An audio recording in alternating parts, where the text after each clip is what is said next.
يا أيها الذين آمنوا إذا قيل لكم تفسحوا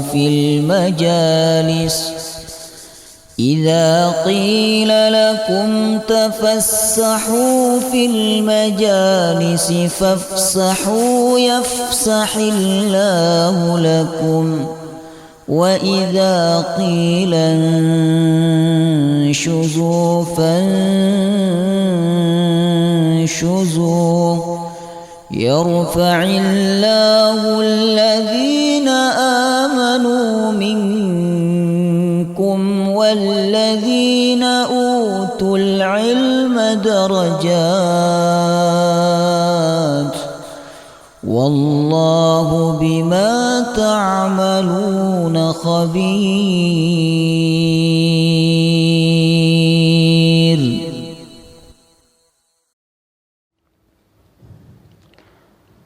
بسم الله الرحمن الرحيم. الحمد لله رب العالمين نحمده ونستعينه ونستغفره ونعوذ بالله من شرور أنفسنا وسيئات أعمالنا من يهده الله فلا مضل له ومن يضلل فلا هادي له أشهد أن لا إله إلا الله وحده لا شريك له وأشهد أن محمدا عبده ورسوله لا نبي ولا رسول بعده اللهم صل وسلم على نبينا محمد وعلى آله وصحبه وبارك أجمعين. قال الله تعالى في القرآن الكريم يا أيها الذين آمنوا اتقوا الله حق تقاته ولا تموتن إلا وأنتم مسلمون. اللهم إنا نسألك علما نافعا ورزقا طيبا وعملا متقبلا. اللهم أنت يا ميسر يسر أمورنا أمور الدنيا والآخرة آمين يا رب العالمين. Hadirin hadirat Bapak Ibu jamaah rahimakumullah, Assalamualaikum warahmatullahi wabarakatuh. Alhamdulillah, kita bersyukur kepada Allah Subhanahu wa taala. Di pagi hari yang penuh dengan berkah ini, kita kembali dimudahkan oleh Allah untuk melaksanakan salat subuh berjamaah, kemudian duduk di majelis ilmu. Semoga amal kita diterima oleh Allah dengan penerimaan yang terbaik. Amin ya rabbal alamin.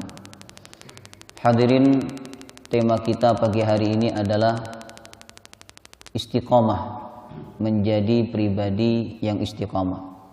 Bukan berarti saya orang yang paling istiqomah, tidak. Kita sama-sama belajar untuk menjadi muslim yang istiqomah. Tema ini sangat penting karena banyak orang yang terpukau dengan kebaikannya di awal-awal. Dia diam di situ tanpa mau berpikir dan berusaha bagaimana kebaikan itu bisa dia lakukan dengan istiqomah. Dengan istiqomah Bapak Ibu, kita tidak akan termasuk golongan yang berguguran di tengah jalan. Ya, setelah sebelumnya sudah memulai kebaikan-kebaikan. Maka jamaah rahimakumullah, memang untuk mencapai istiqomah itu sangat berat ya. Apalagi menjadikan istiqomah sebagai karakter dalam kehidupan kita. Oleh karena itu, kita harus belajar dan harus terus belajar untuk menjadi orang yang istiqomah dalam melakukan kebaikan-kebaikan dan amal soleh kepada Allah Subhanahu wa ta'ala. Sebelum kita bahas istiqomah lebih panjang dan ayat-ayat Al-Quran serta hadis Nabi yang berbicara tentang istiqomah, terlebih dahulu kita perlu pahami apa itu istiqomah. Apa istiqomah artinya? Istiqomah kalau kita terjemahkan dengan bahasa Arab juga ya, artinya mulazamah. Sering ada suatu istilah yang dipakai oleh orang-orang ya, namanya mulazamah. Kalau rutinan biasanya orang menyebutnya apa? Mulazamah ya. Mulazamah pengajian ini, mulazamah kitab ini dan seterusnya. Mulazamah secara bahasa artinya adalah konsisten, tidak goyah oleh sesuatu apapun. Itu yang disebut dengan mulazamah atau istiqamah. Kemudian istiqamah juga bisa berasal dari kata qawamah. Qawamah artinya tegak lurus. Maka istiqamah adalah konsisten kepada sesuatu yang benar, tidak goyah oleh godaan syaitan atau hawa nafsu. Banyak dalam Al-Quran perintah untuk istiqamah. Yang pertama, Quran surah Hud, Allah berfirman, "Fastaqim kama umirta wa man taba ma'ak." Istiqamalah engkau wahai Muhammad, kama umirta, sebagaimana yang diperintahkan kepadamu, wa man taba ma'ak, dan orang-orang yang bersamamu. Jamaah rahimakumullah, ayat ini memerintahkan kepada Rasulullah untuk istiqamah. Nabi, Rasul masih diperintahkan oleh Allah untuk istiqamah, apalagi kita Bapak Ibu. Maka tentu kita lebih berhak untuk mendapatkan perintah ini, karena kita sering tidak istiqamah dalam melakukan kebaikan. Kata sahabat Abdullah bin Abbas, tidak ada ayat yang lebih berat dan lebih sulit untuk diterima oleh Rasulullah SAW melebihi ayat ini. Sehingga sahabat Abu Bakar As-Siddiq suatu waktu pernah bertanya kepada Rasulullah. Jadi Nabi pernah datang kepada mertuanya, karena Abu Bakar mertua Nabi SAW, datang kepada beliau.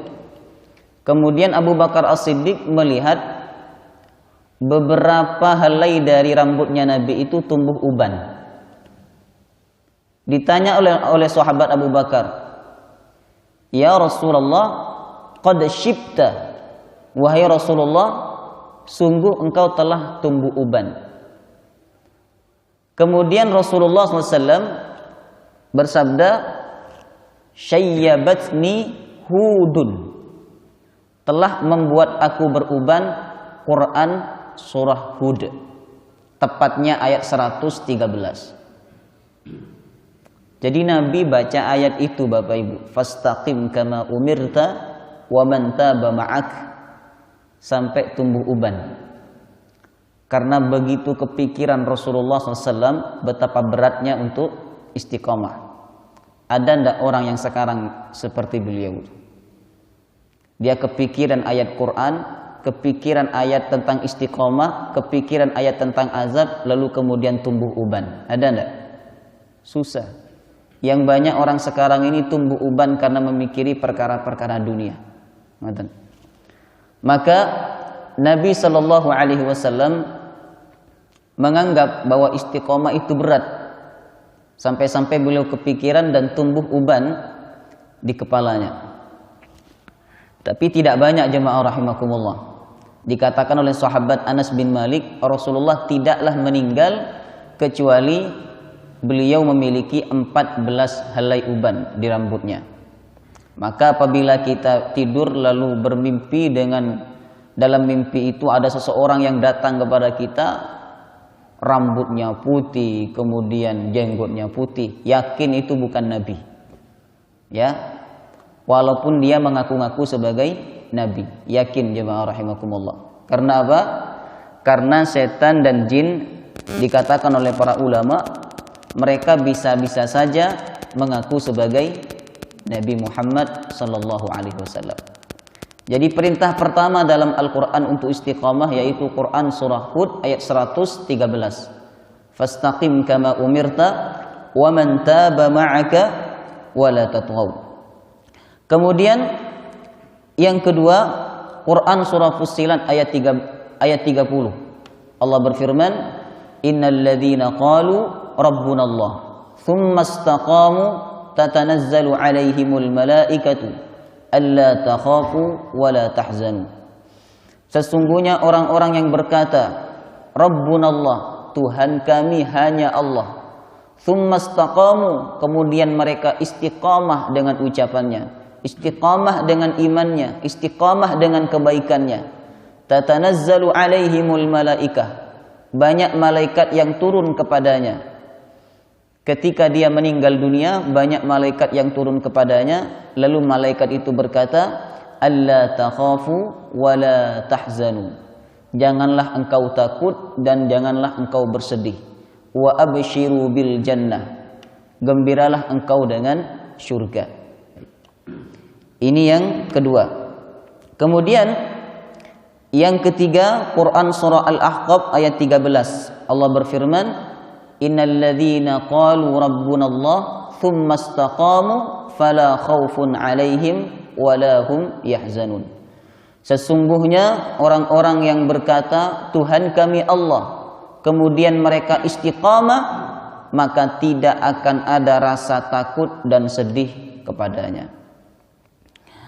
Itulah perintah Allah Subhanahu wa taala dalam Al-Qur'an yang memerintahkan kita semua untuk istiqamah.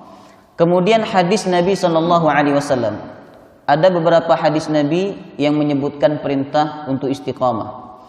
Pertama, hadis yang sangat populer dari istri Nabi yang bernama Aisyah radhiyallahu anha. Rasulullah bersabda, ahabbul amal ilallah adwamuha wa in qalla. Amal yang paling dicintai oleh Allah Subhanahu wa taala yang konsisten walaupun amal itu sedikit. Yang harus kita garis bawahi bukan sedikitnya, tapi istiqomahnya. Adwamuha, yang paling konsisten, kata Rasulullah sallallahu alaihi wasallam. Ini perintah pertama.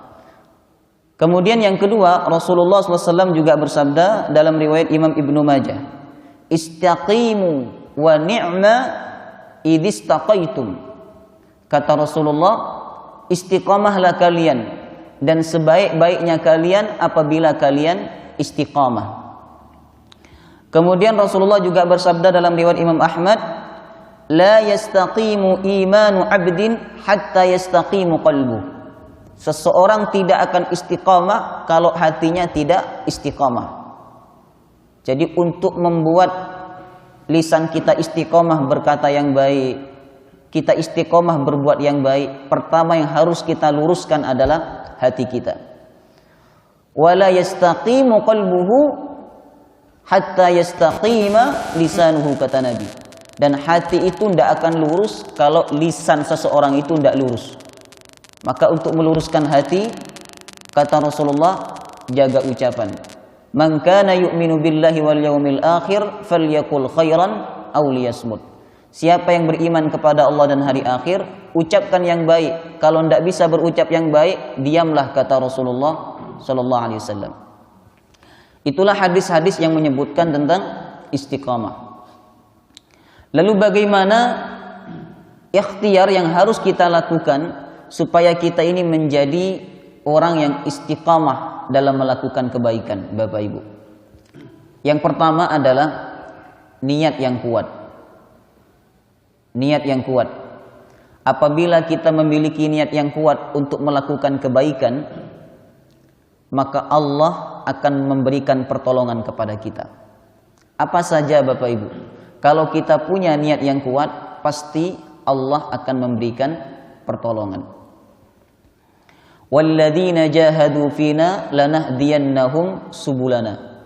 Orang-orang yang bersungguh-sungguh di jalan kami, kata Allah, lanahdiyannahum subulana.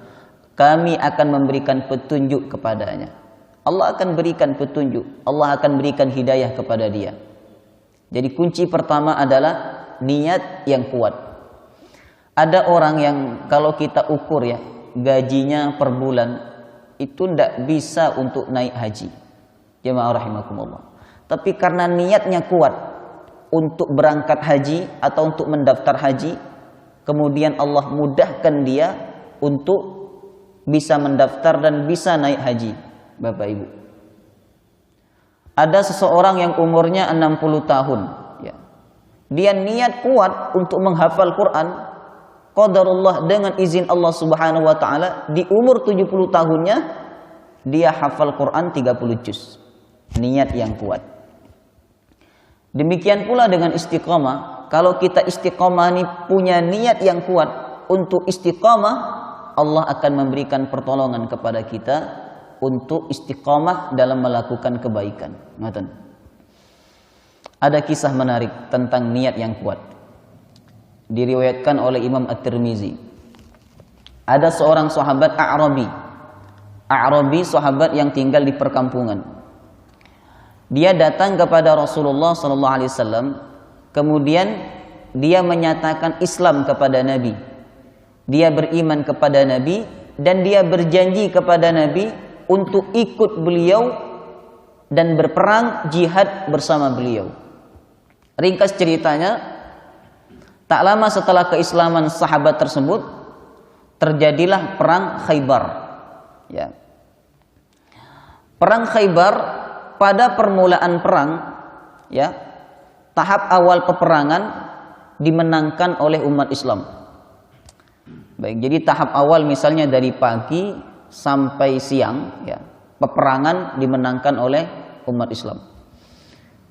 Kemudian Bapak Ibu, setelah peperangan itu selesai, ya, untuk tahap yang pertama, Rasulullah Shallallahu Alaihi Wasallam membagikan harta ghanimah kepada para sahabatnya. Ya, sudah dibagi oleh Nabi. Kemudian Nabi memerintahkan salah satu sahabatnya untuk membagikan harta itu kepada anggota perang. Ngoten, dibagikan. Giliran sahabat Badui tadi diberikan harta ghanimah atau harta rampasan perang. Kemudian sahabat A'rabi itu berkata, "Ma hadza?" Apa ini? Kata dia. Kemudian sahabat yang membagikannya berkata, "Hadza min Rasulillah." Ini adalah pembagian dari Rasulullah sallallahu alaihi wasallam. Kemudian diambil oleh dia. Lalu dia menemui Rasulullah membawa harta ghanimah tersebut. Dia datang kepada Nabi. Setelah dia berada di hadapan Nabi, sahabat tersebut berkata, "Ya Rasulullah, ma hadza?" Wahai Rasulullah, apa ini? Nabi menjawab, "Qasamtuhu lak." Aku sudah membagi ini untukmu. Apa kata sahabat itu, Bapak Ibu? "Walakin ma ala hadza ittaba'tuka ya Rasulullah." Ya Rasulullah, saya ikut bersama engkau bukan karena ini ya Rasul. Bukan karena ingin mendapatkan harta ghanimah, tidak ya Rasul. Bukan karena ingin mendapatkan keuntungan dunia, tidak ya Rasul. Bukan karena ini saya ikut bersama engkau. Kemudian Rasulullah bertanya, "Lalu apa tujuan kamu? Apa niatmu?" kata Nabi. Kemudian sahabat itu berkata, "Ya Rasulullah, aku ikut bersamamu supaya aku terkena tusukan panah di bagian ini," sambil menunjuk lehernya, Bapak Ibu. Supaya saya terkena tusukan panah di bagian ini. Lalu saya mati dan masuk surga. Kemudian Rasulullah sallallahu alaihi wasallam bersabda, "In tasduqillah yasdukuk." Kalau engkau jujur kepada Allah, maksudnya kalau engkau serius kepada Allah, yasdukuk, Allah pun serius kepadamu. Kalau niatmu kuat, kata Nabi, yasdukuk, Allah akan mengabulkan apa yang kau inginkan. Maka kemudian terjadilah perang Khaybar tahap 2. Untuk perang Khaybar tahap 2, jemaah rahimakumullah, peperangan imbang, ya. Dari orang-orang kafir banyak yang meninggal, demikian pula dari umat Islam banyak yang meninggal. Setelah perang Khaybar, ya, tahap kedua selesai, maka Nabi Shallallahu Alaihi Wasallam memerintahkan kepada para sahabatnya untuk mengumpulkan sahabat-sahabat yang mati syahid. Lalu Nabi mencari sahabat A'rabi, sahabat Arab Badui tadi, dicari oleh Rasulullah, kok tidak ada. Maka Nabi perintahkan kepada sahabatnya yang lain untuk mencari sahabat tersebut. Ternyata sahabat tersebut sudah meninggal dunia, mati syahid. Maka dibawa oleh sahabat yang lain menghadap kepada Rasulullah, dibawa dalam keadaan Apa tadi? Lehernya terkena panah. Dalam keadaan lehernya terkena panah. Kemudian setelah jenazahnya ada di hadapan Rasulullah, kemudian Rasulullah SAW melihat bahwa apa yang diinginkan oleh sahabat Badui tersebut dikabulkan oleh Allah. Lehernya terkena tusukan panah. Kemudian Rasulullah berkata, Yasduqullah, Allah yasduquhu. Yasduqullah wallah yasduquhu. Dia telah jujur kepada Allah dan Allah jujur kepadanya. Dia serius kepada Allah dan Allah serius kepadanya. Kemudian Rasulullah membalut beberapa bagian dari tubuhnya dengan baju perangnya beliau, dibalut oleh Rasulullah. Lalu Rasulullah sallallahu alaihi wasallam mendoakan. Kata Nabi, Ya Allah, hadza abduk. Ya Allah, ini adalah hambamu. Kharaja muhajiran fi sabilik. Dia keluar dari kampungnya, dia keluar dari rumahnya untuk hijrah ke Madinah. Fi sabilik, berjuang di jalanmu. Faqutila syahidan. Ya Rabb, dia telah terbunuh sebagai orang yang mati syahid. Kemudian Nabi berkata, wa ana syahidun ala dzalik, dan saya bersaksi atas mati syahidnya dia. Maka kita disunnahkan bersaksi atas kebaikan atau kesolehan seseorang. Apabila ada 4 orang yang bersaksi bahwa dia orang salih, bahwa dia orang yang baik, maka dia akan tercatat sebagai orang yang salih, orang yang baik di hadapan Allah Subhanahu wa taala. Begitulah sahabat Arab Badui mengajarkan kepada kita Bapak Ibu tentang pentingnya memiliki niat yang kuat. Kenapa saya tidak istiqomah ya? Kenapa saya menghafal Quran kok tidak hafal-hafal? Kenapa saya begini begitu kok tidak bisa-bisa untuk istiqomah Ustaz? Tanyalah kepada hati kita masing-masing. Sudahkah niat kita kuat untuk menjadi orang yang istiqomah menjalankan kebaikan? Maka yang pertama, untuk menjadi orang yang istiqomah adalah niat yang kuat. Kemudian yang kedua Bapak Ibu, doa. Karena istiqomah anugerah dari Allah Subhanahu wa taala. Istiqomah ada di tangan Allah Subhanahu wa taala. Maka untuk menjadi orang yang istiqomah, yang kedua adalah banyak berdoa kepada Allah Subhanahu wa taala. Kata sahabat Anas bin Malik, tidak ada doa yang paling banyak dibaca oleh Rasulullah kecuali doa minta kepada Allah agar istiqamah di jalan yang benar. Sebagaimana doa Nabi, Ya muqallibal qulub, tsabbit qalbi ala dinik. Dari sekian banyak doa yang diajarkan oleh Nabi, ya, banyak sekali doa yang diajarkan oleh Nabi Bapak Ibu. Kata sahabat Anas bin Malik, yang paling banyak dan paling sering dibaca oleh Nabi adalah Ya muqallibal qulub, tsabbit qalbi ala dinik. Ya Allah yang maha membolak-balikkan hati, tetapkan hatiku di atas agamamu. Sahabat Anas bin Malik bertanya kepada Rasulullah, Ya Rasul, kami beriman kepadamu dan kami akan mengikuti engkau sampai hari kiamat. Apakah engkau meragukan iman kami dengan doa ini? Apa kata Nabi? Wahai Anas, sesungguhnya hati manusia itu berada di tangan Allah Subhanahu wa taala. Dan Allah yuqallibu kaifa yasha. Dia bisa membolak-balikkan hati hambanya kapan saja yang dia kehendaki. Maka supaya hati kita tetap dalam kebaikan, tetap dalam jalan yang benar, berdoalah kepada Allah. Ya muqallibal qulub, tsabbit qalbi ala dinik. Atau kita juga bisa berdoa dengan doa yang diajarkan oleh Allah dalam Quran surah Ali Imran.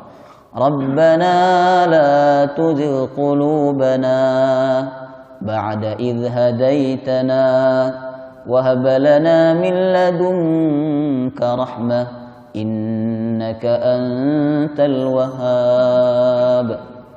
Rabbana, Tuhan kami, la tuzigh qulubana, jangan engkau palingkan hati kami ba'da idh hadaitana, setelah engkau memberikan petunjuk kepada kami. Ya Rabb, setelah engkau memberikan keistiqomahan, kekhusyuan, kenikmatan dalam beribadah, ya Rabb, la tuzigh qulubana, jangan kau palingkan hati kami ya Rabb. Wa hab lana min ladunka rahmah, ya Allah, berilah kami rahmat dari sisimu. Innaka antal wahhab, sesungguhnya engkau zat yang banyak memberikan anugerah. Nah, kita bisa baca doa ini Bapak Ibu. Doa yang langsung diajarkan oleh Al-Quran. Maka yang kedua, kalau kita memang serius untuk istiqamah, kita akan minta kepada Allah agar Allah memberikan kemudahan kepada kita untuk menjadi orang yang istiqamah. Kemudian yang ketiga, untuk menjadi orang yang istiqamah adalah harus ada iltizam. Iltizam artinya komitmen. Kita buat komitmen dengan diri kita sendiri Bapak Ibu. Kadang kita buat komitmen dengan orang lain, dengan manusia, tapi jarang kita buat komitmen untuk diri kita sendiri. Usahakan kita punya target dalam suatu amal ibadah ya. Misalnya panjenengan punya target dalam sehari baca Quran 5 lembar. Nah, dengan target begitu kita akan terpicu untuk istiqamah. Ngoten, punya target. Kalau banyak orang punya target dalam urusan dunia, ya, sehari keuntungan harus sekian. Dia pun bekerja sungguh-sungguh bagaimana dalam sehari itu keuntungan dagangnya mencapai apa yang dia inginkan. Ngoten. Maka dalam urusan akhirat pun juga harus lebih daripada itu. Ya, kita punya target dalam urusan akhirat kita. Ngoten. Ya, minimal misalnya dalam sehari panjenengan baca Quran 2 lembar, istiqamah 2 lembar, setahun setengah ya sudah hatam Al-Quran 30 juz. Itu yang ketiga. Kemudian yang keempat, mu'aqabatun nafsi, menghukum diri sendiri. Pernah enggak Bapak Ibu menghukum diri sendiri? Jarang kita lakukan ini. Yang ada kita menghukum anak, ya.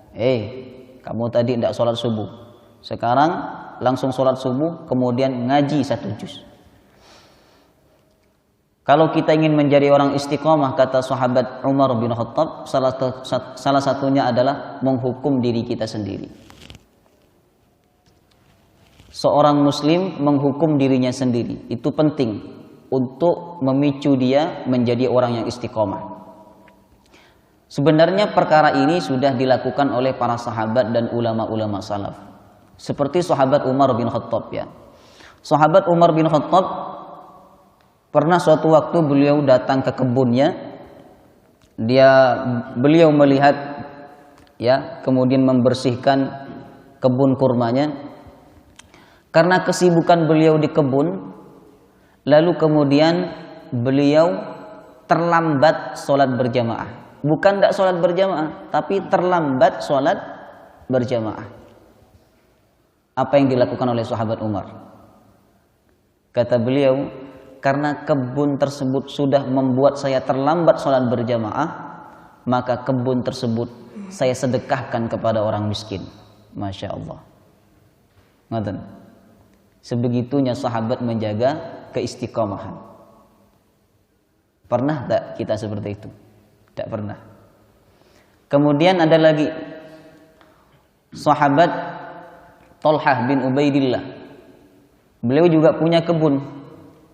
Ya. Pernah suatu waktu beliau sholat, lalu di depannya ada burung yang lewat. Ya.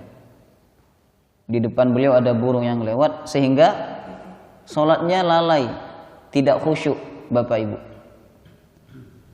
Lalu kemudian beliau menghukum dirinya, kata beliau, karena saya sudah lalai dalam ibadah salat saya, maka kebun ini saya sedekahkan kepada orang miskin.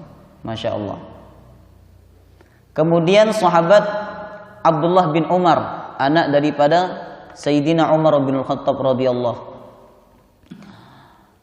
Sahabat Abdullah bin Umar, kalau beliau telat sholat berjamaah zuhur, ya, telat bukan tidak sholat berjamaah, telat sholat berjamaah zuhur, maka beliau menghukum dirinya dengan sholat sunnah mutlak dari ba'da zuhur sampai masuk waktu asar. Masya Allah. Apabila beliau telat berjamaah sholat asar, maka beliau menghukum dirinya berzikir kepada Allah dari ba'da asar sampai masuk waktu maghrib. Dan apabila beliau telat sholat berjamaah maghrib, beliau menghukum dirinya untuk melaksanakan sholat sunnah sebanyak mungkin sampai masuk waktu isya. Dan apabila beliau telat berjamaah sholat isya, maka beliau menghukum dirinya sholat sunnah sampai masuk waktu subuh. Masya Allah. Begitu sahabat mengajarkan kita untuk menghukum diri kita sendiri apabila kita lalai kepada Allah Subhanahu wa ta'ala. Maka ini tidak mudah Bapak Ibu, karena kita menghadapi diri kita sendiri. Musuh yang paling berat itu kata Nabi siapa? Diri kita sendiri. Nafsu kita yang paling berat musuhnya. Maka Rasulullah SAW bersabda, raja'na min jihadil asghar ila jihadil akbar. Setelah perang Badar selesai, Nabi berkata, kita pulang dari perang kecil menuju perang besar. Kemudian sahabat bertanya, ayu jihadil akbar ya Rasulullah? Jihad apa yang lebih besar daripada ini ya Rasul? Kemudian Nabi menjawab, jihadun nafsi. Jihad melawan hawa nafsu. Jihad melawan diri sendiri itu. Itu yang berat kata Rasulullah sallallahu alaihi wasallam. Kalau kita melawan orang yang zalim kepada kita, mudah Bapak Ibu. Karena itu berada di luar kita. Bahkan kita melawan setan pun sebenarnya mudah. Yang berat itu adalah melawan hawa nafsu kita sendiri. Maka Imam Ghazali membagi orang berkaitan dengan hawa nafsu ini, beliau membagi manusia menjadi 3 golongan. Yang pertama, golongan manusia yang hidupnya dikuasai oleh hawa nafsu. Dia menjadikan hawa nafsu sebagai Tuhan. Sebagaimana yang digambarkan oleh Allah dalam Quran, afara'aita man ittakhadha ilahahu hawa. Apakah engkau tidak melihat orang yang telah menjadikan hawa nafsunya sebagai Tuhan? Yang pertama. Kemudian yang kedua, kata Imam Al-Ghazali, mereka yang berperang dengan hawa nafsu. Ya kan, namanya peperangan Bapak Ibu, kadang menang, kadang kalah. Hanya saja kita ini lebih banyak kalahnya dibandingkan menangnya. Ngoten. Maka Nabi mengibaratkan iman kita ini yazid wa yanqus, kadang bertambah, kadang berkurang. Ketika bertambah berarti saat itu kita menang perang melawan hawa nafsu. Ketika berkurang berarti saat itu kita sedang kalah perang melawan hawa nafsu. Kemudian yang ketiga kata Imam Al-Ghazali, golongan manusia yang hidupnya dapat menguasai hawa nafsu. Yang pertama tadi dikuasai oleh hawa nafsu, yang kedua menguasai hawa nafsu, Bapak Ibu. Maka golongan yang seperti ini dikatakan oleh Al-Quran sebagai golongan yang memiliki an-nafsul mutmainnah. An-nafsul mutmainnah, nafsu yang tenang, nafsu yang dapat dikendalikan. Maka Bapak Ibu, sebenarnya musuh yang paling besar dalam diri kita adalah hawa nafsu. Itu musuh yang paling besar. Oleh karena itu perlu kita latihan untuk mengekang hawa nafsu. Di antaranya adalah mu'aqabatun nafsi, menghukum diri sendiri apabila kita lalai kepada Allah Subhanahu wa ta'ala. Kemudian yang berikutnya, yang kelima adalah jangan bersikap taswif. Ini sikap yang dihembuskan oleh syaitan. Taswif artinya mengundur-mundur untuk melakukan suatu kebaikan. Termasuk juga tipu daya setan apabila kita malas untuk melakukan kebaikan pada hari itu, kemudian kita niat untuk merapel, ya, untuk langsung melakukannya di hari berikutnya. Misalnya panjenengan punya rutinan 1 hari baca Quran 5 lembar. Ngoten. Kemudian suatu waktu panjenengan berat banget untuk baca Quran. Lalu panjenengan berkata, ya sudah, saya mau rapel besok besok baca Quran 1 juz. Itu termasuk daripada tipu daya syaitan. Ngoten.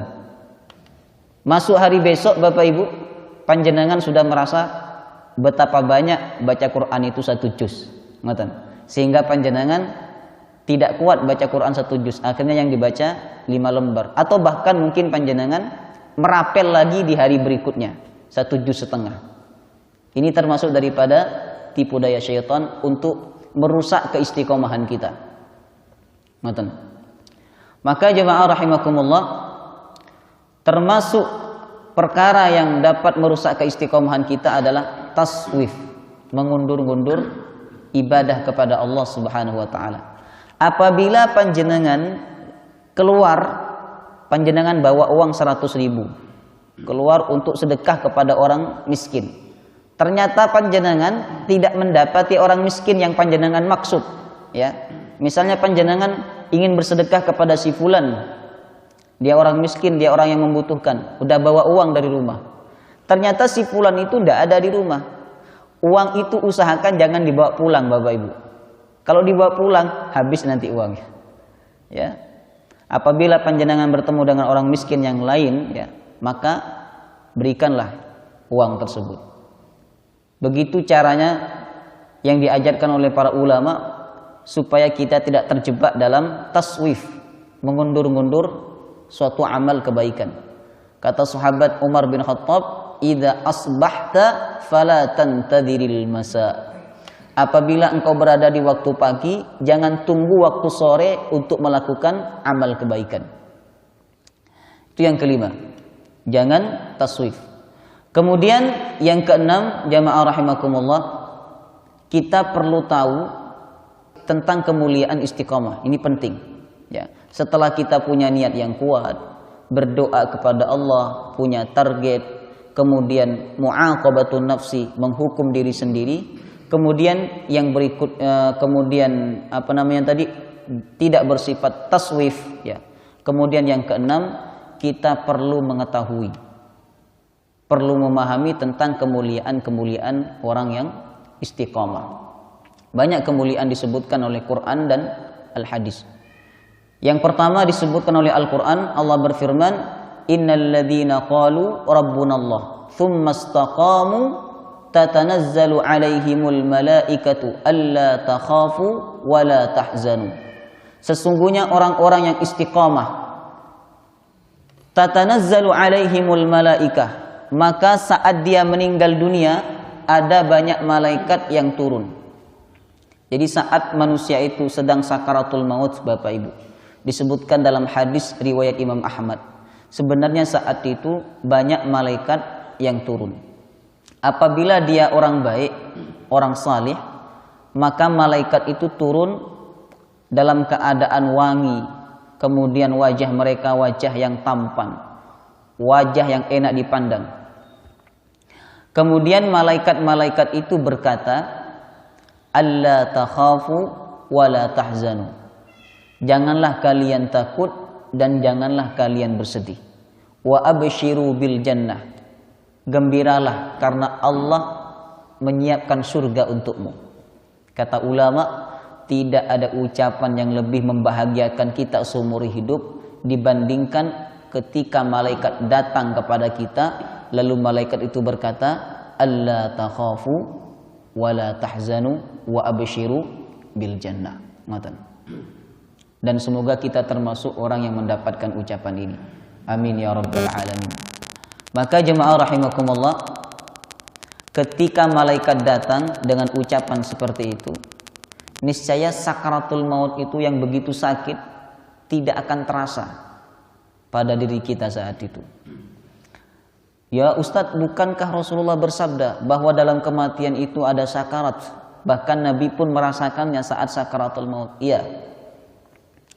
Tapi ketika seseorang itu fokus kepada sesuatu, maka dia tidak akan merasakan apa sakit yang sedang dialaminya. Saya kasih contoh kisah Nabi Yusuf alaihissalam. Nabi Yusuf alaihissalam ketika keluar, lalu para wanita yang saat itu sedang memotong buah apel, ya, ketika melihat keindahan wajahnya Nabi Yusuf alaihissalam, Mereka tidak sadar bahwa yang dipotong adalah tangannya sendiri, bukan apel.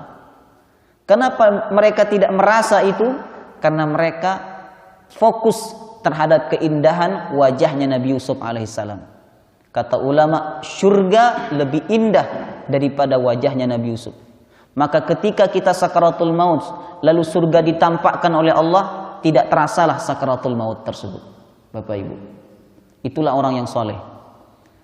Dan kita bisa mendapatkan ucapan malaikat alla takhafu wa la tahzanu wa abshiru bil jannah apabila sebelum meninggal dunia kita menjadi orang yang istiqamah. Istiqamah Bapak Ibu. Kemudian kemuliaan yang kedua, orang yang istiqamah akan dijaga oleh Allah. Bukan hanya dia, keturunannya juga akan dijaga oleh Allah Subhanahu wa taala. Nahnu awliyaukum fil hayatid dunya wa fil akhirah. Kata Allah, saya yang akan menjaga kalian di dunia dan di akhirat. Maka apabila panjenengan jadi orang tua yang istiqamah, jangan khawatir. Allah pasti akan menjaga putra-putri panjenengan dimanapun mereka berada. Ya, disebutkan dalam Quran surah Al-Kahfi, wa kana abuhuma salihah. Ada dua anak yatim yang kemudian hartanya dijaga oleh Allah, ya.